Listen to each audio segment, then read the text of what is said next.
and welcome to Fertility Talks, the Therapie Fertility podcast.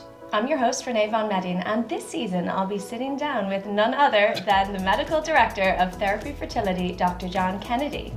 Each week we will be chatting all things fertility, trying to conceive, and much, much more. We hope that through this series, through honest conversation and information, we can strip away some of the stigma that sometimes comes hand in hand with infertility and fertility treatment in Ireland. This week, on our third episode, John and I are going to be talking about preserving your fertility. What does it mean, and how do you do it? So let's get right to it. What does preserving your fertility mean? So, the two biggest determinants in a person, anybody's ability to conceive or a woman's ability to conceive are age and ovarian reserve. These are the two critical factors. There's loads of others, and of course there's people who are older, who have poor ovarian reserve, who don't have any trouble, but in the main, age and ovarian reserve are where it's at. You start off, and I sound like a broken record, this seems to be like the mantra, you start off your life with your complement of eggs, and as you get older you use them up. The average age that people run out of eggs at is about 44 years old. So that's what ovarian reserve means, it's just how many you have. How many apples are left in the barrel. Okay. Exactly. So the quality of your eggs drops as you get older as well. So both the number and the quality drop. So the idea of fertility preservation is by grabbing some eggs when you're younger, when the quality and the numbers are higher, and holding them in frozen storage, in cryogenic storage, so that as you get older, they don't. They get older a little bit, but not at anything like at the same rate, so that when it comes time for you to have your family, if you're struggling, and it's your first port of call isn't your frozen eggs, but if you're struggling, there is a plan B that you can use these frozen eggs. So if you freeze your eggs at 25 and then you end up having to use them when you're 35, essentially your eggs are 25-year-old eggs. Those eggs are the fertility of a 25-year-old, or you at 25, Yeah. not you at 35. Yeah. Exactly correct. Okay, so when do you advise people to freeze their eggs? Because obviously there's some situations, if people are going to be undergoing chemo or, other different treatments for medical issues. So there's the no-brainer issue in the sense that you have a medical condition or you have like a cancer diagnosis or something like severe endometriosis or something like that, where you've got these medical conditions which are going to have a clear, direct and perhaps immediate effect on your fertility. And in those cases, maybe if you're going for chemotherapy or you've got ovarian cancer, go, listen, let's talk about freezing your eggs before that. That's great. That's it's not taken care of as well as it should be in Ireland, but it's sort of taken care of a bit already. What we're more talking about is people who aren't ready to start their families and who are very open to the notion they won't be ready to start their families for some time to come.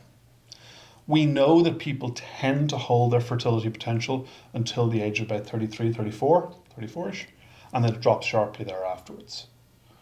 So if you think you're younger and you're not going to start your family until after that period of time, then fertility preservation is definitely something you should consider, no doubt about it. I often think, and I think we fudge things a little bit by saying you hold your fertility up until the age of 34, 35, like that's it. It's all rock solid, and then at that point you start to jump. The clock strikes 12. Exactly. Whereas in truth, we are, as mammals, we're physiologically designed to have our children and our reproductive years to start an awful lot earlier, potentially in our teens and early 20s. Now, I'm not proposing that as a solution. I'll get some pushback.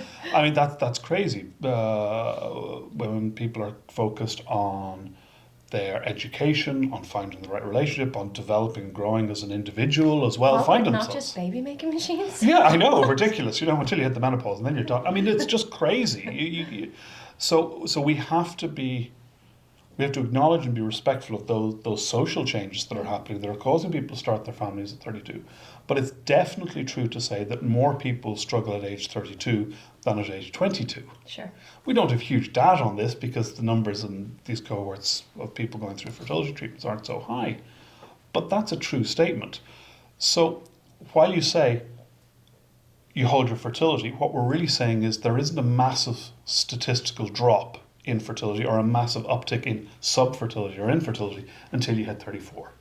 but definitely your eggs are degrading, but not to a point that it becomes statistically significant until Yeah. you hit that age. Yeah.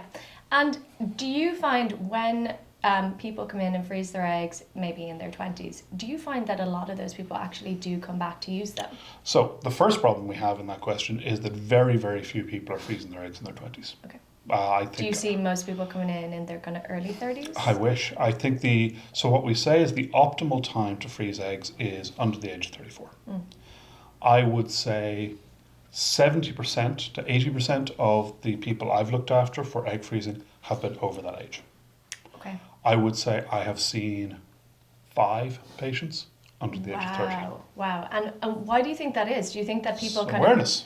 Awareness. Okay. It's all awareness. This is, it's awareness on an international stage, on an international level, and it's even worse in Ireland, where sex education is about STDs and barely about contraception. It's moved forward out of the dark ages into now it's STDs and contraception. It should be STDs, contraception, and fertility. That's not folded into the conversation at all. So it's a total lack of awareness. And I've been shouting about this for many, many years at this point. This is not a new thing. It's not a new message. It's not fantastic or original in any way. But I, like everybody else who works in this field, I'm shouting into an echo chamber. The only people who are listening to me are people who are already thinking about this or struggling with fertility issues. So I'm preaching to the choir. Everybody I speak to, patients I speak to, have gone through fertility treatment. You say to them, so will you, how are you going to act with your kids and all the rest? And I remember asking you this, and you go, well, of course they're going to be educated, of course they're going to know.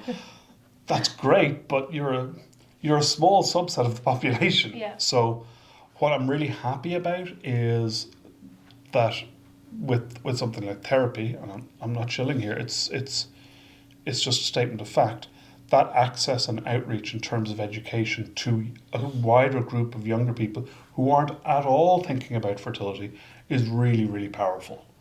I am not proposing at all that every 25, 26-year-old goes and gets their eggs frozen. That's mad. What I am proposing is that every 25 and 26-year-old thinks about it. Perhaps gets their ovarian reserve checked. Perhaps looks at their family history to see did their parents struggle to conceive. What other issues? Do they have any sisters or something like that who struggled as well? And to be informed, to be aware, and to be proactive. And that proactivity may start and stop with just having to think about it and realising it's not for you and moving on. It might go with, oh look, I'll do a blood test, I'll do that AMH test to check my ovarian reserve. I might have noticed, I might read up on this. How accessible is this? How easy is this to do? Get the information and make a choice. But I want it to be an owned choice by, ideally, all people of reproductive age. Yeah. And it's not even that invasive to have these conversations or perhaps to do the AMH test.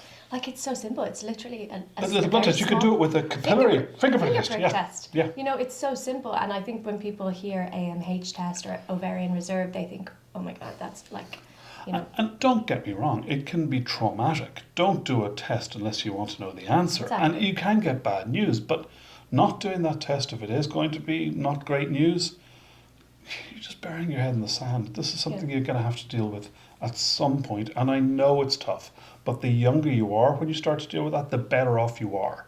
So you'll have more options, you'll have more choices, you'll have more awareness. And I suppose it's that word options. It really is about options. It's not like, and I hate when I hear people talk about it as like an insurance policy, because it's not really, because it's, even if you do have trouble conceiving naturally at some point and you need to access those frozen eggs, it's still not a guarantee that it's going to work. Absolutely not. And I think that's one of the dirty little secrets about egg freezing, is when we're trying to assess the quality of an egg, which is much more important than anything else, it's really difficult for us to do. Really, the only way we have to assess the quality of an egg is to see, does it turn into a good embryo? Does that embryo turn into a pregnancy and a baby? Yeah. And if it does, then it was a good egg. I mean, fantastic. Of course it does. So we can't speak to the quality of the eggs. So that makes the numbers and the chance of success much more difficult for us to parse out correctly. If you freeze eggs at an optimal age and under optimal circumstances, each egg has in and around a 3% chance of giving you a baby. That's not massive, and if you only have 2 eggs frozen, well, that's pretty terrible in terms of your chance of having a child. But if you have 20 eggs frozen, well, you're over 60%. You're probably closer to 70% at that stage, in truth. Now, that's not 100%. That's 7 out of 10, not 10 out of 10. So there'll be a few people who are disappointed in there. And those numbers are a little bit reductive as well, because it doesn't speak to you as an individual. They're general numbers. Yeah. So you're right in the sense that it's not an insurance policy against future subfertility, because it may not pay out. If it is like an insurance policy, it's a particularly crappy phone insurance policy where you kind of go, oh, you got it wet, we're not covering that, that sort of thing. It's not, an insurance policy isn't a great way to think about it. I'm struggling to think of a better analogy, to be honest. I think most frozen eggs, the idea of freezing your eggs under ideal circumstances is that they will never be used. Yeah. That when you don't want people to have to come back and use them. Of course not. Yeah. Of course not. And in fullness time, you'd like to think, hey, look, my family's complete. You can just let those eggs off they go. And I don't need them anymore. And I don't particularly want people to freeze their eggs if they're going to be coming back within a year or two for fertility treatment. And we see a huge cohort of people with that. This is perhaps an overgeneralization, but you do see a cohort of people in their mid-30s who have perhaps just exited a long-term relationship, who are now thinking, okay, right, if I'm going to get back into this game, it's going to take another 2 years to find a guy, to find a partner, to develop a relationship, see if I want children with them, and the clock is ticking. So I'm going to go in, I'm going to think about freezing my eggs. They come in, they have a chat, and you say, okay, listen, here are your options. We can freeze your eggs. You can look at your fertility. You can look at options with donor sperm. Things like, oh, I don't want to get pregnant right now, but I do want to preserve fertility. You go through egg freezing. They freeze some eggs, hunky-dory, but maybe one of the reasons the relationship ended was because there was a tension about wanting to have a family right there and right then. And a significant amount of the time, a significant portion of the time, these women are women who are ready to have a family and ready to start. And a lot of them are back within a year to do treatment with donor sperm. Yeah. And it's very important that you have those conversations in a very kind of, in as compassionate and gentle way as you can, going, look, I'm not saying this is you, I'm saying this is the statistics in this scenario. This is what happens to these proportions of people. I'm not saying it's a bad idea for those people to freeze their eggs. I think it's a much more straightforward process than a lot of people realize. So it's not a bad thing to do, especially if it's not overly prescriptive in terms of cost, financial cost, and physical cost, and emotional cost. And so it's reasonable to do that. But if you think, look, I'm just going to try to get pregnant one way or the other within the next year, well, go do that. That's a much more sensible option for you. Yeah. There's one other kind of, I suppose, section of society that we haven't talked about that might want to preserve their fertility, and those are trans men who might be transitioning and might want to do some fertility preservation before they transition. Absolutely. Yes. So tell me a bit about that. Like it's pretty much the exact same process. It's identical. Yeah. So a trans man who hasn't started on any TRT or any hormonal supplements or anything like that, and I'm trying to be woke and modern, but biologically speaking, when I've got somebody in front of me, I'm looking at a uterus, I'm looking at uterus, I'm looking at ovaries, I'm looking at testes, I'm looking at sperm. So the process is identical.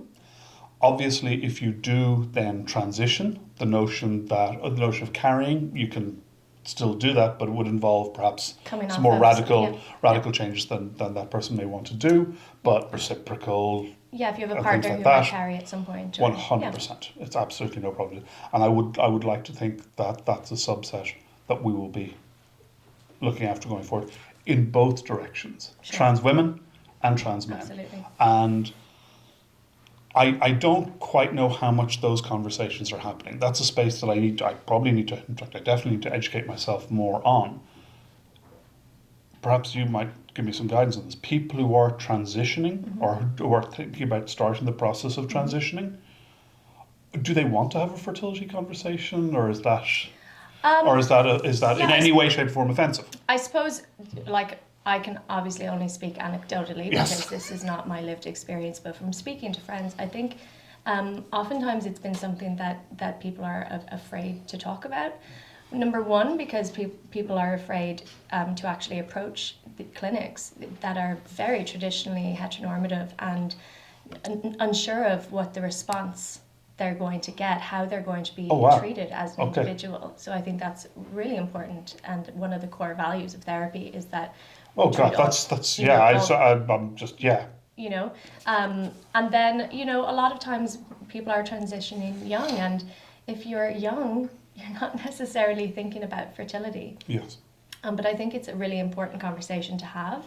It's not to say that if you do transition that you won't be able to biologically be a parent to your child, but there could be additional, obstacles.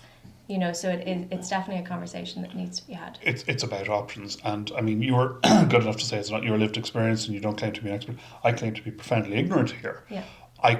But of course, all clinics, especially, should be more than willing to facilitate this. This is not a difficult thing for us to do in the fertility space. This is bread and butter. Yeah, and I'm not saying that no clinics are facilitating this. Yeah. I suppose it's more that it hasn't been a part of the conversation. I agree. And a lot of people within my community and my friends would just be unsure of the response that they're going to get. Will their correct pronouns be used? How will they be treated as an individual? Yes. Yes, and I think they are reasonable concerns. Sure. And I think they're things that absolutely, and I can't always pretend to say I get it right the whole time, but God will try, and just treating people like human beings keeps coming back to it. So let's get down to the process. What does it involve? It's pretty straightforward. So the first step would be to do some investigations. Mm-hmm. That AMH test, the Ovarian Reserve test, is a core test. You're coming in thinking about egg freezing, so why am I doing an AMH? You already know you want to do it. Well, it will tell me how you may respond to doses and types of medication.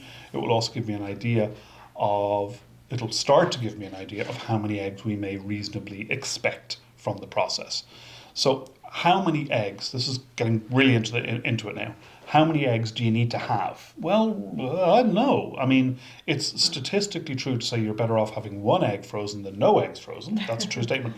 But it's probably, in fact, it's almost certainly not worth the cost, time and effort if you're just going to freeze one egg. So by doing these tests, an AMH, and generally an internal transvaginal ultrasound scan to look at the ovaries and look at the small number of follicles within the ovaries, those two data points give me an idea of how you may respond, how many eggs we'll get. Don't always get it right, but it's a good screening tool. We do some other Johnny-come-lately tests just to make sure that you're fit for the process and things like that. But the scan and the AMH are the two critical parts of that.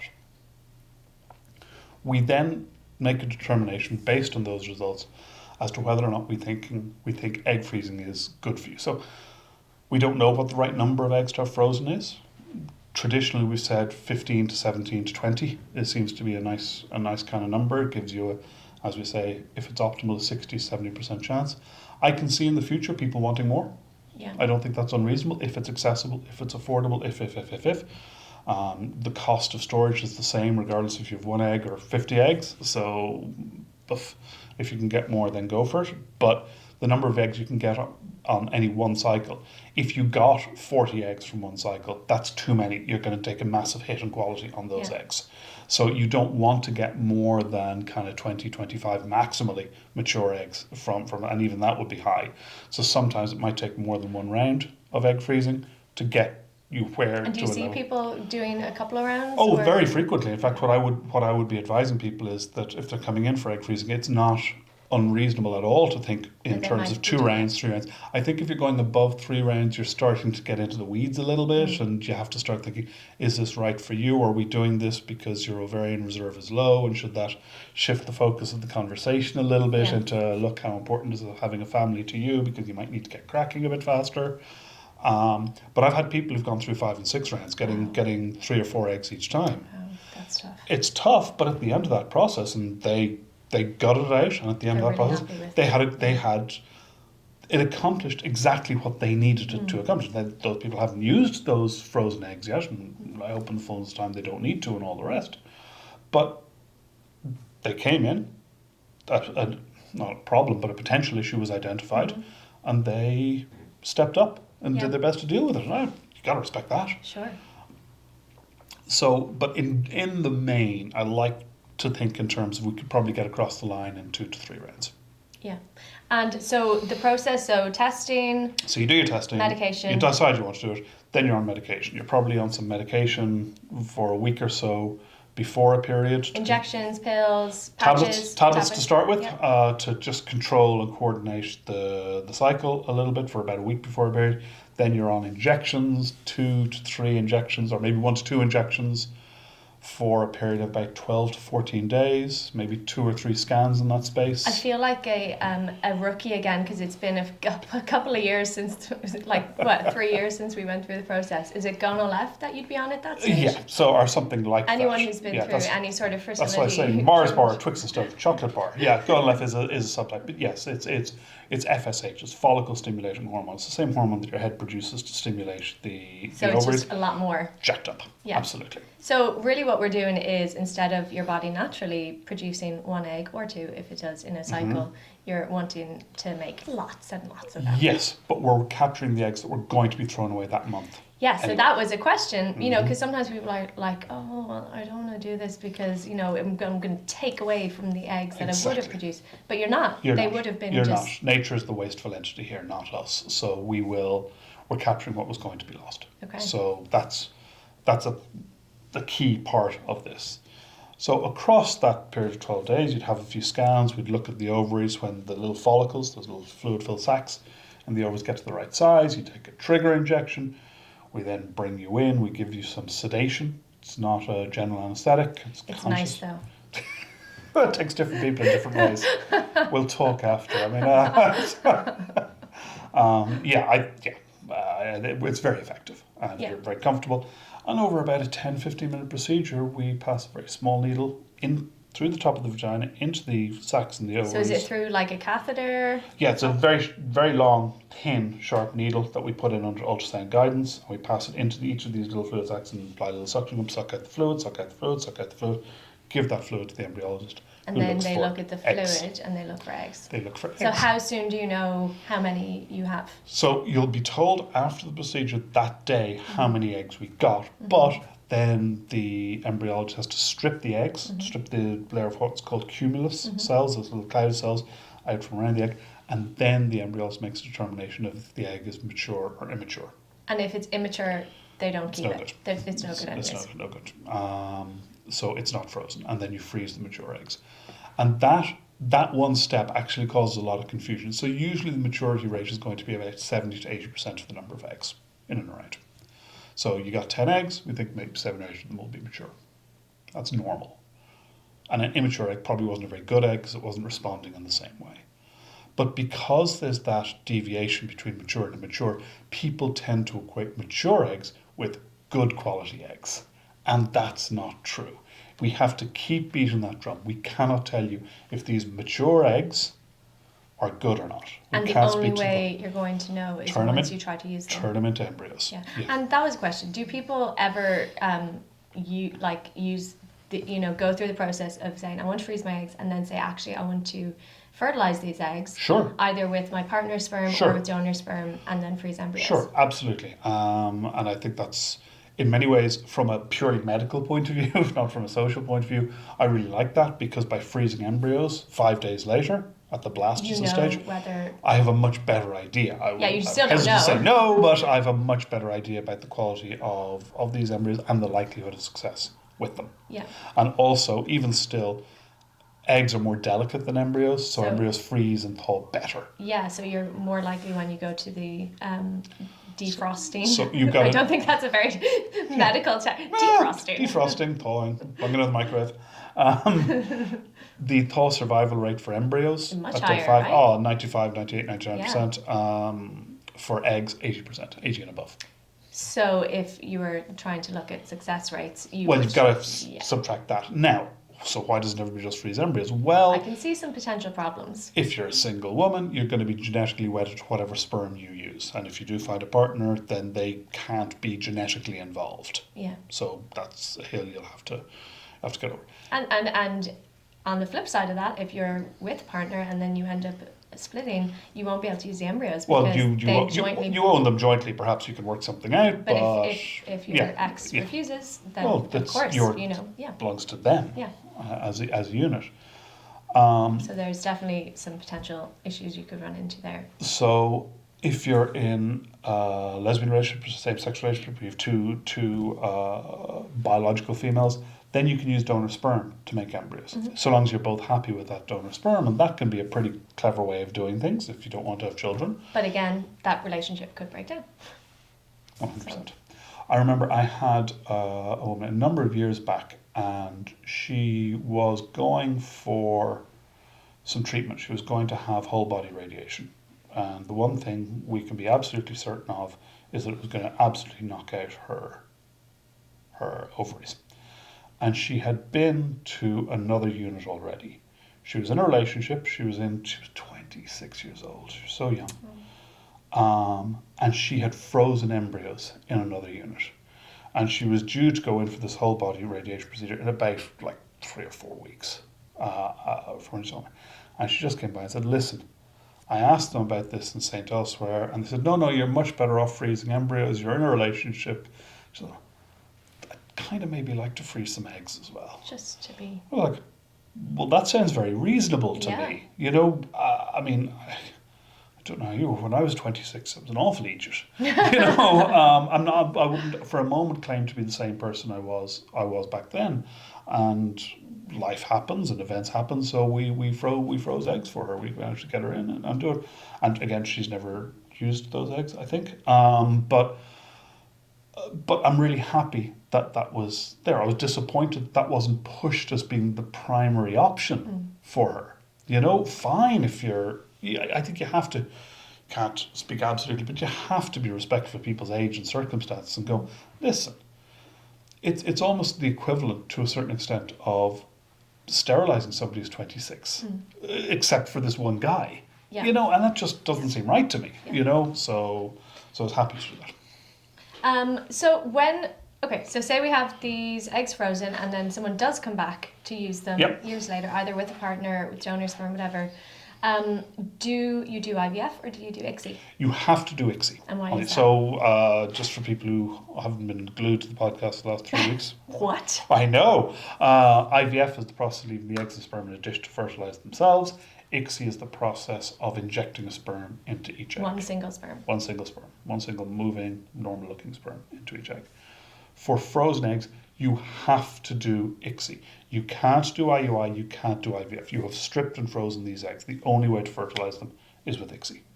So what you would do is is the person who's going to carry the pregnancy would go on medications. They'd go on tablets, estrogen to build up the lining of the womb. So the uterine preparation exactly part correct. Of the treatment. Yep, the frozen embryo transfer preparation. I mean, it's not a frozen embryo transfer. They'll go on those medications, and then on a predefined day, you would thaw the eggs, fertilize the eggs, grow out the fertilized embryos for 5 days, and then do a transfer. And if you have other embryos there, which hopefully you will, you would freeze them. Double frozen. But it's not the same thing. It's not like Why is it not the same thing? Well, it's not like a piece of chicken. It's it's. Did you put that back in the freezer? Gonna kill us all. Been that soldier. An egg and an embryo are wildly different. An egg is a single cell thing. A day 5 embryo has hundreds of cells in it and trophectoderm, and so there's really good data on this at this point. It's absolutely safe and reasonable to freeze that embryo on day 5. In fact, there's growing bodies of data that you can thaw and refreeze embryos and eggs with less damage than we thought perhaps might be, which is something that's worth mentioning. What made all of this possible, if you go way back, to right back at the start. Louise Brown's turning, I think, she's turning 45, 43? She was 78. 78. First IVF baby. Yeah, and it's her birthday on Sunday. So if you go back all the way then, right back then, not a hope of freezing anything. And then freezing technology started to develop years later.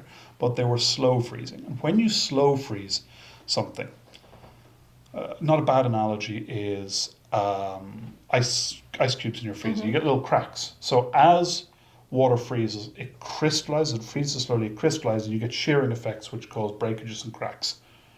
And that's one of the things you get with slow freezing. And embryos have it, but to a lesser extent, but it was always an issue. Eggs had it in spades. So when the early egg freezes really didn't work that well because the slow freezing technique would cause those shearing, damaging, cracking effects on the eggs. With embryos, you can take a lot of that fluid out before you freeze them, so it's less of an issue. Then a new technology developed called vitrification. I like That's that. like fast freezing. It's rapid freezing. It's from the Latin vitris, which means turn to glass. Wow. So again, it's lovely and illustrative because you rapidly freeze these and you prevent the ice crystal formation, and so it's a much more clear, solid, stable, frozen entity. So vitrification has changed the pitch in this regard, and vitrification more than anything else has allowed for the much more effective freezing of embryos, but also of eggs. And that's what's made this preservation possible. And what used to happen when you get that kind of shards and all of that kind of happening, would the egg or the embryo just not survive, or would it result in like... No, it would just not survive. Okay. And but you wouldn't know that until it came time to thaw. Yeah. So you just... that's obviously desperately disappointing because... Forgive the expression, you've put your eggs in one basket. And it's tremendously unfortunate when you come back because you've gone through whatever it is that you've gone through, and then you try this and you go, oh Lord, I've got nothing. So if someone comes back, uses their eggs, there's this whatever 70%-ish kind of success rate, depending on your circumstances, and then you manage to get the however many embryos, day 5 blasts. At that point, what is the kind of success rate of pregnancy? If you've got a really good embryo in front of you, a really good day 5, shiny looking day 5 embryo, and you're a young woman, one day 5 embryo, that's probably going to give you anywhere between a 60 to 70% chance of a positive pregnancy test and perhaps a 50 to 55% chance of a baby. Okay. So not bad. That's pretty good. And if you have 2 of them, you obviously have that by 2, or maybe the second one's a little bit worse, and so on and so forth down the line. I also think it's really important, we especially when we have younger patients come into us, we tend to become, because we're so, the average age of people attending for treatment in Ireland is 38 and a half. So when we see somebody who's 27 or 28, we tend, rather unfairly, to become ridiculously optimistic. And excited. Yeah, it's very exciting for us. Any cycle that results in the birth of a child is a win. Mm-hmm. This is all about having one child with these eggs. Yeah. And I think when you start to talk about the numbers and go, okay, you're 28 years old and we've 20 eggs and 16 of them are going to be mature and 12 of them are going to fertilize. 10 kids. 5 of them are going to turn into good blastocysts, or 7 of them are going to... And you know what? You're a lock. You're golden. And to the point where I've had patients, that generally weren't mine, but I've seen patients who do try to be very, very metric about this. I'm very disappointed I only had one child from my IVF cycle. And you feel like shaking them, going, let me show you around this building, let me show you the failures. But that's not their fault. That's our fault. That's a failure of management of expectations and things like that. So the idea of egg freezing is that you won't need them, you won't use them. I was thinking about this on the way in today. And I know I've said this before and I've acknowledged this before. I'm monstrously, massively biased. I live and work in a field where all I see is couples and people struggling to conceive. So the notion that people can get pregnant without IVF or my assistance seems crazy to me, but apparently it does happen. The vast majority of people do not need this treatment at all. They don't need to use frozen eggs. They don't need to worry about fertility. They do need to. So most people won't need to use frozen eggs. So why should you bother freezing your eggs? Well, I think to answer that question, you have to take a step back and ask yourself, how difficult or easy is it to do this? And if it's very time consuming and it's very expensive and there's a lot of hoops to jump through, then it makes it a much more difficult sell. If it's easy, it's straightforward, it's a bit more fire and forget, that's a different story entirely, isn't it? You know? So that's what we're trying to do. We're trying to make it obviously more affordable. That same old chestnut that we're repeatedly banging on about. We're trying to make it much more affordable. We're trying to make it more accessible. We're also very much trying to acknowledge that this is a different cohort to who we traditionally see in fertility clinics. Who we traditionally see in fertility clinics are people coming in with a history of failure, with the anger, guilt, shame, disappointment, heartache, with all that entails. Either they're trying and they're not getting pregnant, they've been through fertility treatment and it hasn't worked, but they're bringing some level of emotional, psychological, physical history and baggage with them. Fertility preservation patients, be they sperm freezing or egg freezing, are not. So I was asked yesterday, should we refer to our patients, our people who are coming consumers, into this, our customers as patients or clients? And the answer is both. I think it's very reasonable to call somebody who's got a history of infertility or subfertility a patient. The World Health Organization, WHO, recognizes that infertility is a disease. It is reasonable to say you are treating a medical condition, and if you're having a medical condition treated, you are by definition a patient. If you're coming in for fertility preservation, for all that the testing is very similar, the process is very similar to an extent, you're not a patient. You're a client. You're coming in for a service, and that service needs to be delivered in a different way. I guess the emotional journey is just so incredibly different. It's completely different. It's completely different, and they don't need the same levels of support at all. And it's in fact, I'd argue it's somewhat inappropriate to give them that. And oh my lord, you just think about counselling for you, and this is it's not. You're going to come in, you're going to go on medications, you're going to have a small procedure, and you're going to be done. You might repeat that.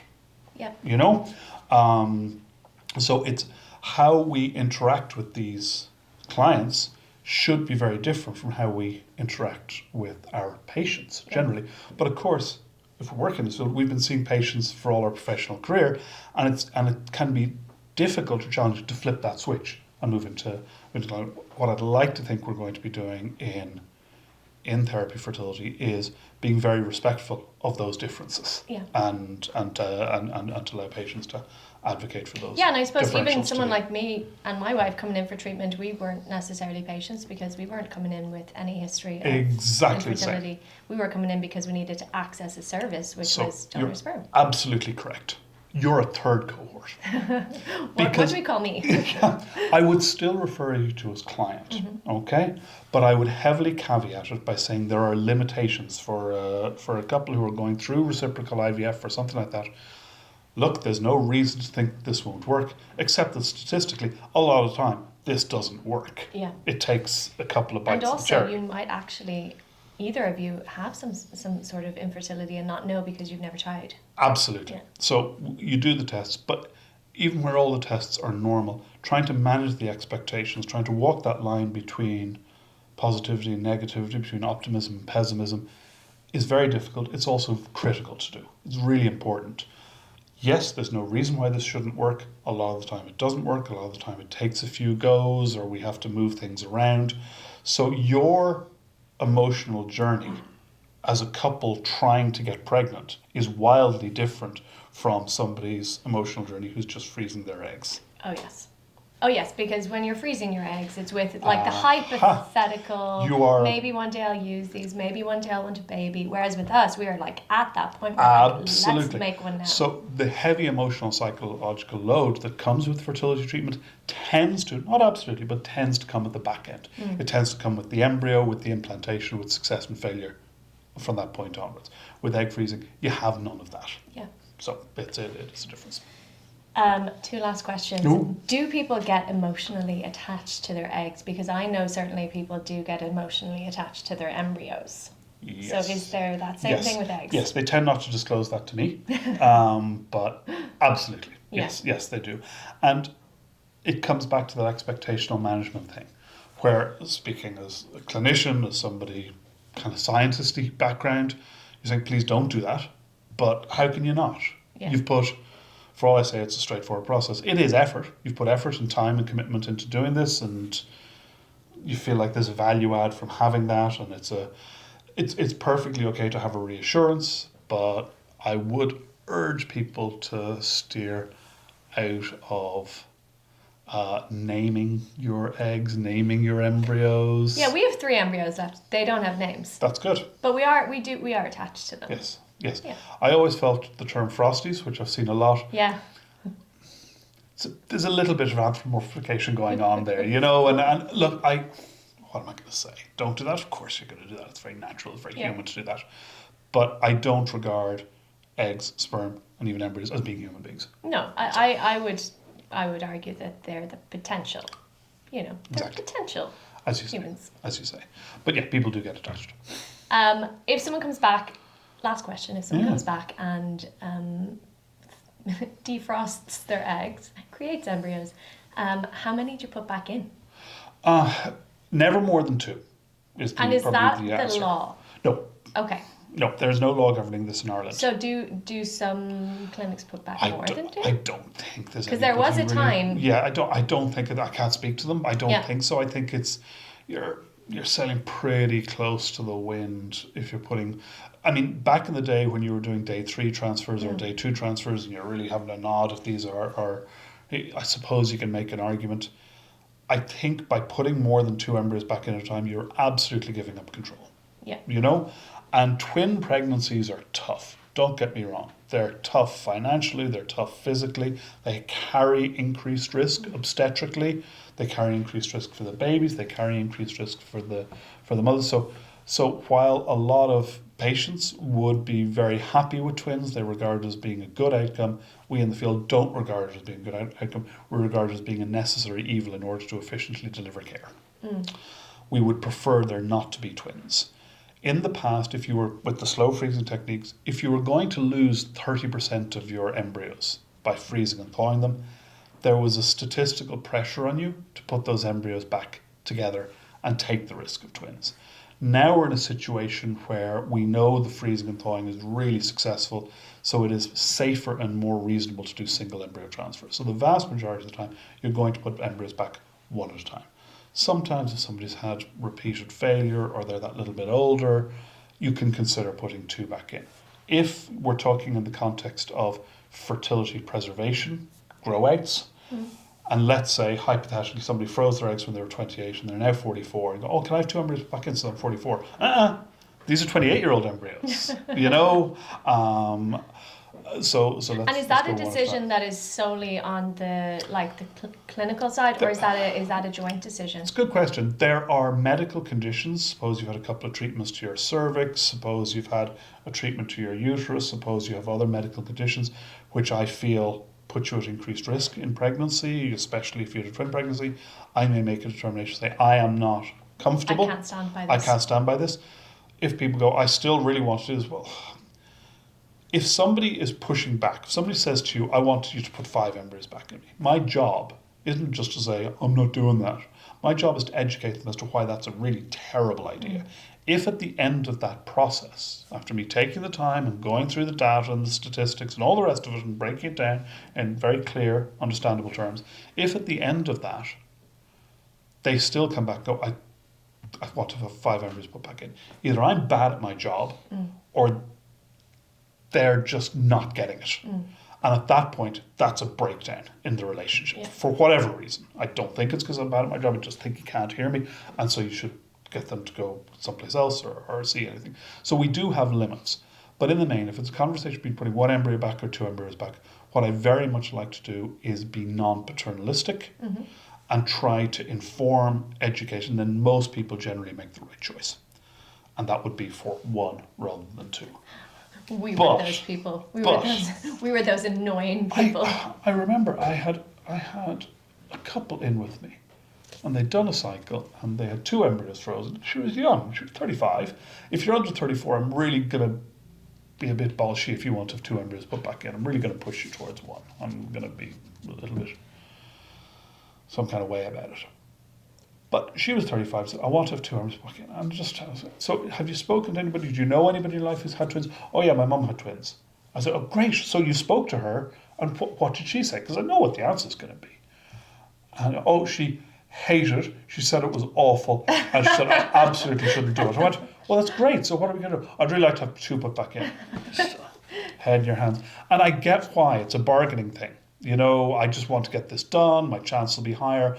And while it's almost like a sacrifice thing, I know the twins would be difficult, but that's the sacrifice I'm willing to make in order to have my family. Okay. You don't have to, though. Yeah. The freezing and thawing is really good. Yeah. So we can just be nice and safe and responsible. And certainly somebody who is younger, I think it's not unreasonable for a clinic to say, you're under 34, you've no real history of failure, we're only putting embryos back one at a time. And ultimately legislation will probably come in which will hold us to that. I don't think that's unreasonable. Are there other countries that have legislation? Absolutely. Yeah. Are. Yes. Well, interestingly, what happened in the UK years ago was the HFEA tried to bring in twin pregnancy limits. And they said IVF clinics can't go above X, 10, 12, 15% twin rates from IVF cycles.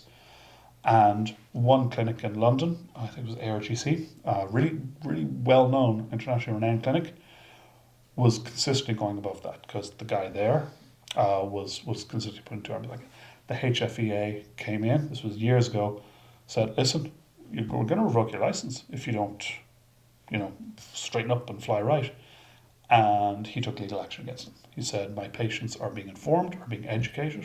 Yes, they are making an informed choice, and you aren't going to tell me what they can and can't do. And he won. Yeah. So there's always that kind of tension between what you should legislatively apply. What you'd like to think in an ideal world is that everybody's responsible, that everybody is trying to be honest and clear. Neonatologists, people who work in pediatric care, they hate us because the twin rate from IVF is higher. That's coming down. Every year it's coming down a little bit because single embryo transfer is becoming more and more of a thing. And I get that twin pregnancies have a higher complication rate, and I get that there's edge cases which wind up in neonatal intensive care unit and all the rest. But you still have to talk to the people in front of you and give them choices and options. And they have to be involved in that decision tree. And I think so many people are just really love the idea of having twins. Yes. The idea of having like a 2-for-1 sort of deal when you're spending let's be real, you're spending so much money on this. Yep. And so much time and so much of your heart is going into it. It's kind of like, You do hate to see that. You do hate to see where the decisions be made on a financial basis. Yeah. And that's tough. Where somebody to get to that point has been so financially beaten that this is their only way through, and then they put that 3 or 4. And I get that people are somewhat emotionally wedded to the idea of the 2-for-1. I think it's very illustrative. I think it's very accurate. I also think it's wrong. Yeah. And where at all that's an issue, I would urge these people to get online or find something like who've gone through it, because people who go through twin pregnancies tell you a very different story. Do you know what? We have a couple of sets of friends who are same-sex parents who put back 2 and ended up with 3. Yeah. Yep. And that's not unusual. That's in a small enough circle. It's about it. Yeah. And those people, when we were right before our embryo transfers, were like, "Do not put back 2," and we did. We did every time. We always put back 2. Yeah. Just because we had this idea. Yeah. But the people who have gone through it always say, "Don't do it." Well, and it's not a high chance if you put 2 back in that you'll get 3 or 4 out. And people go, "Oh, you can look after 3 kids." At that point, you're into massive obstetric risk. Yeah. And if those children come out well and happy and healthy, aside from the financial penalties you're going to pay in terms of education and clothing and housing them, the risk of having severe prematurity and things like that, it's really high, and it can be ruinous to somebody. And it's just not a game you want to play at all. So that risk, while being low, it's there and it's real. But yeah, so many couples go through fertility treatment advocate for a transfer of 2 embryos. Nobody has had twins does. Nobody. That should tell us something. Can we not listen to that a little bit? I know it's only anecdotal, but it's pretty much 100% anecdotal. So, So, moral of the story is, if you're freezing your eggs, Don't come back 10 years later and ask for 5 embryos to be put back in. You can ask. I'm happy to have a conversation, but I'm going to say no. We'll always talk. Perfect. Well, listen, thank you very much for your time again, as always.